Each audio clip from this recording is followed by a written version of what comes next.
Hi guys, welcome to Max Memos.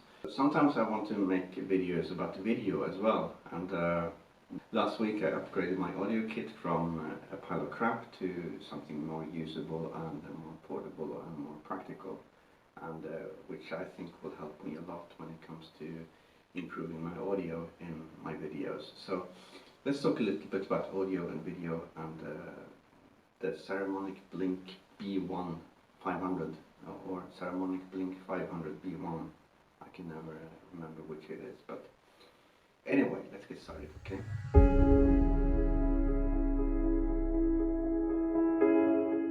One of the things that happens when you start a YouTube channel as a photographer is that you have to do a lot of videography.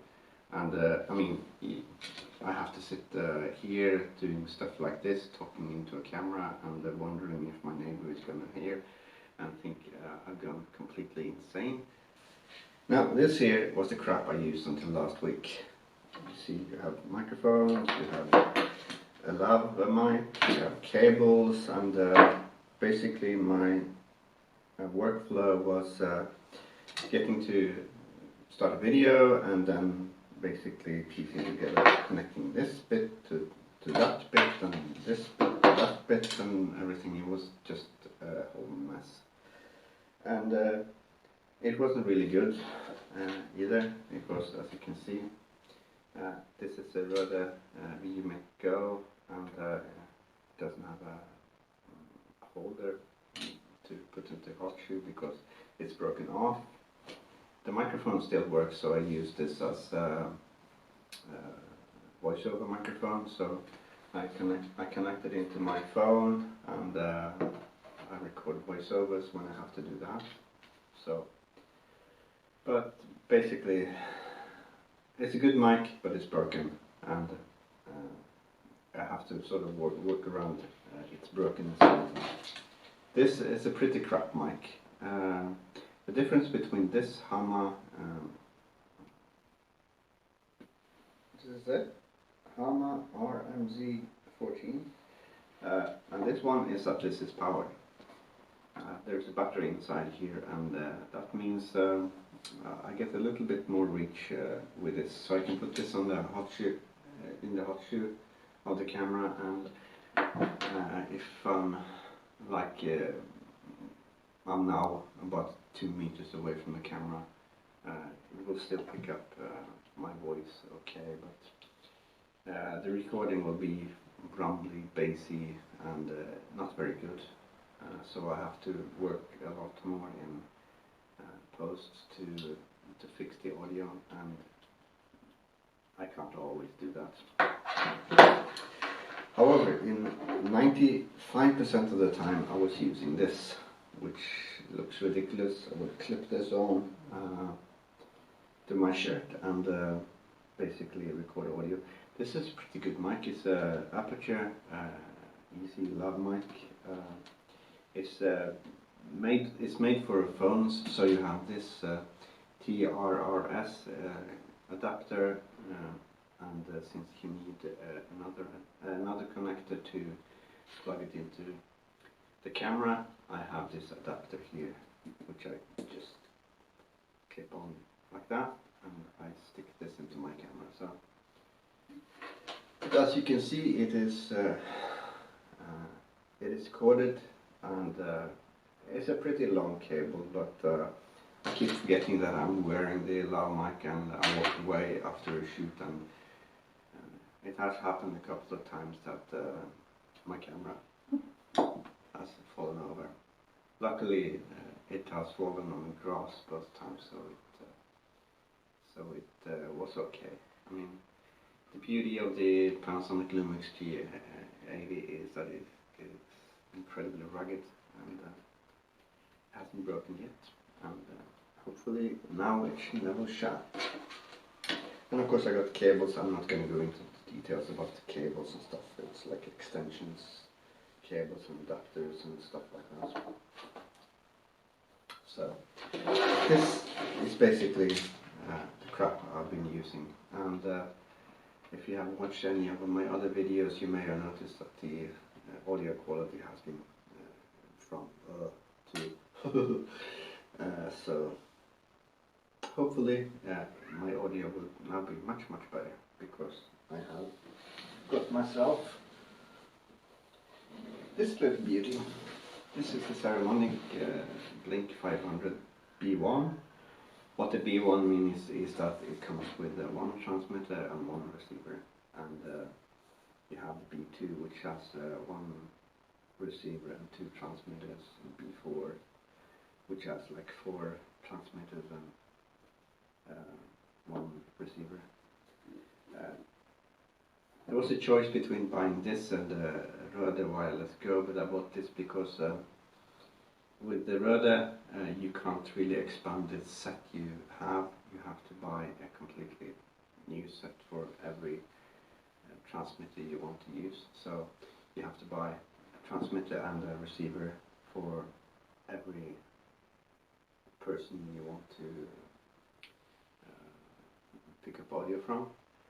While this, I think you can have up to 4 transmitters for every receiver, so it's just a question of pairing.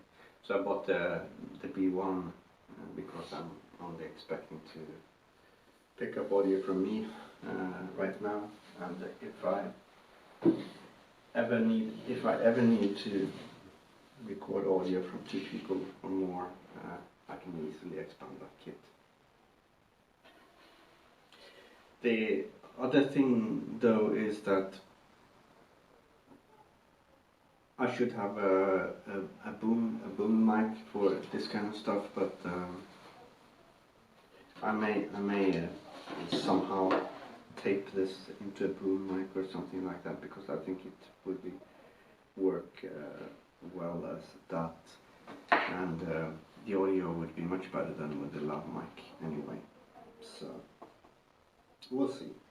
It's a question of having the money, and as you may very well know, most people aren't made of money, so you have to navigate this strange tech field of ours, and pick up one bit here and one bit there, and end up with either a pile of crap like this, or find some solution that you can motivate buying, like I did with the Saramonic.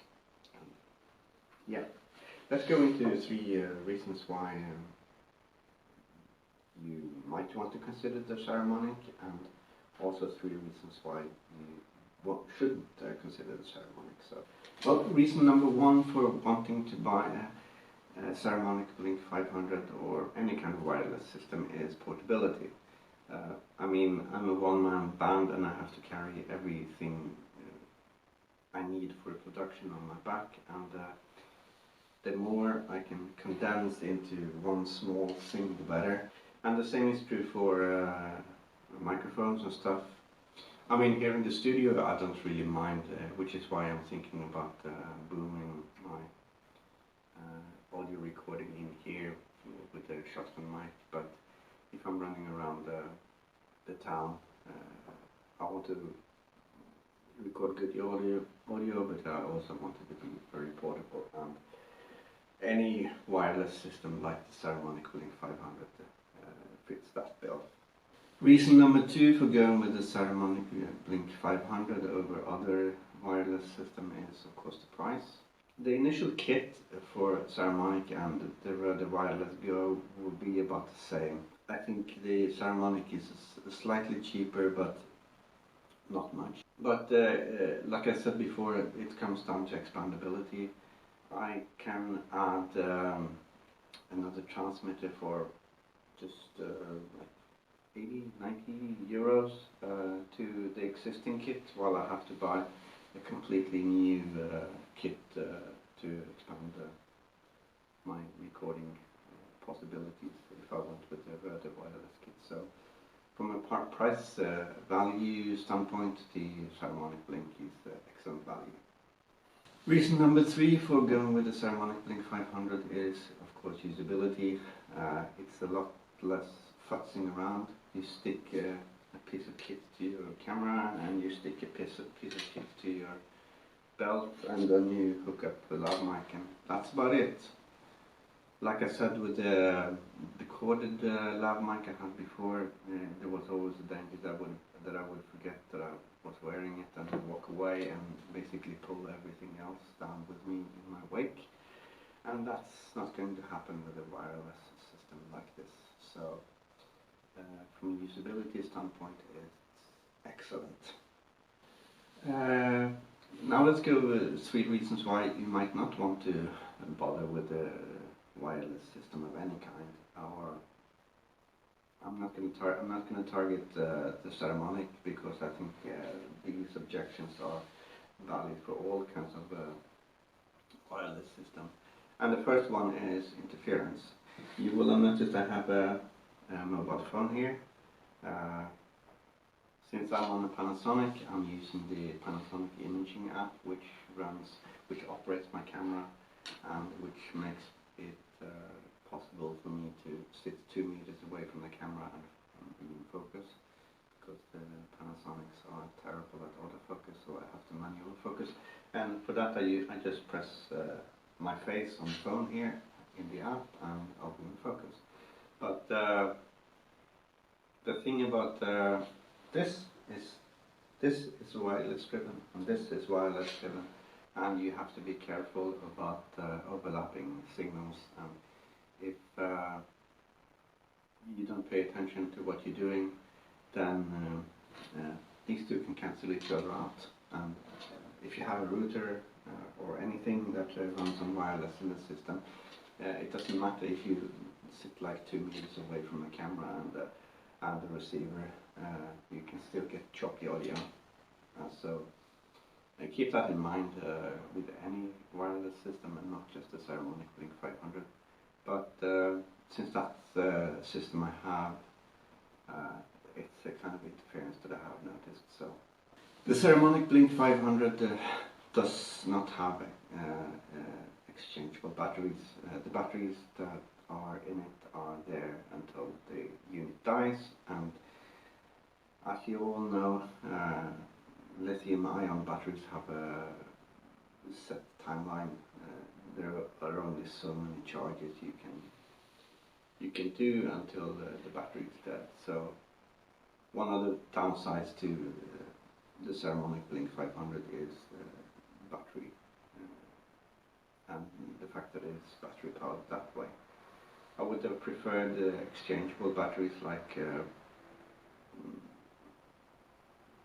AAA batteries or something like that, or like an exchangeable lithium-ion battery, but that's not in the system, so I will have to accept that in a couple of hundred charges my units will probably die, and I will have to buy a new set.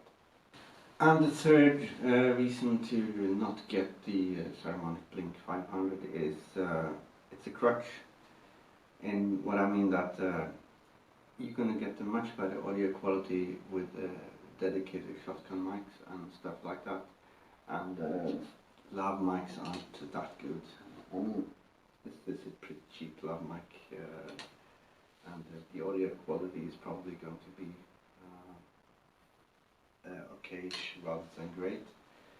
So, but I don't think many lav mics are in the great category because of the nature and the size of the microphone. So you can't really fit that much electronics into something that's a few millimeters big. So, like I said, this system is a crutch that it will get me to a floor, but it won't make me fly. So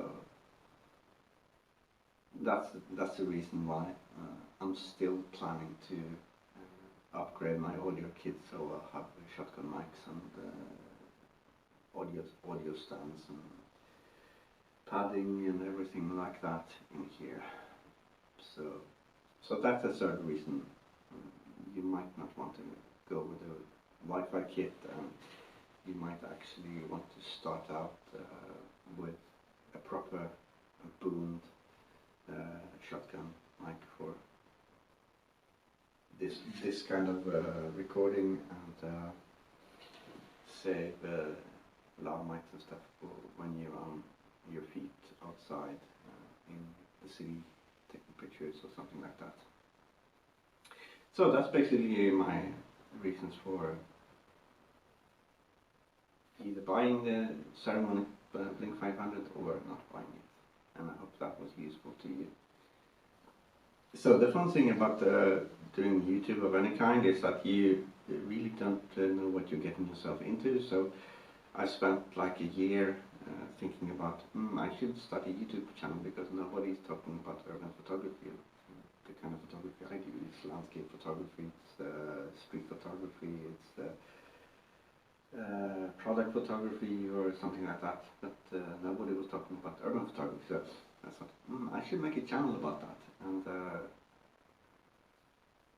I guess it's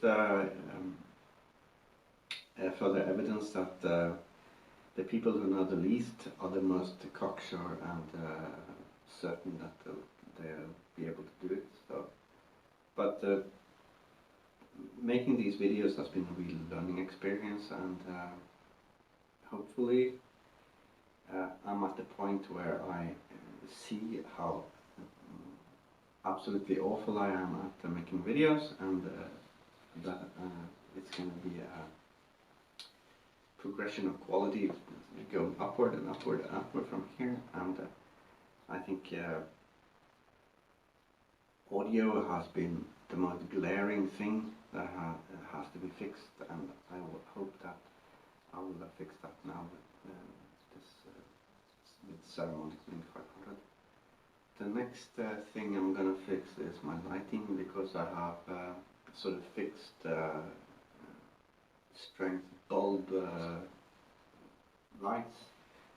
I do have soft boxes, and I think it works okay, but I really like more control over my lighting. I mean, as a photographer, I go outside and I never rely on studio lights of any kind, so I haven't really delved into that. I have always relied on the sun or shadows and stuff like that to make photography, but I've never really done much light control, and it has been a revelation. That's what I'm going to fix next, I think. And after that, I'm still going to make my video about my 25mm f1.7 lens that I got. I'm planning to buy a 16mm Sigma f1.4 and then a Panasonic 42.5mm f1.7 to fill up the Trinity. So keep an eye out for that video, and I'm going to end it here before I ramble on, because I can talk about this stuff for hours and hours and hours, and I don't really want to waste your time anymore than I have. So here at the end of the video, thank you for watching, and like I said at the beginning of the video, if all this was interesting to the YouTube thing, and click like below, consider subscribing if you like the content, maybe even click the bell icon so you'll be told the next time I post a video. And thank you for watching, and I'm your host Max, and I'll see you in the next one, and until that time, take care of yourselves here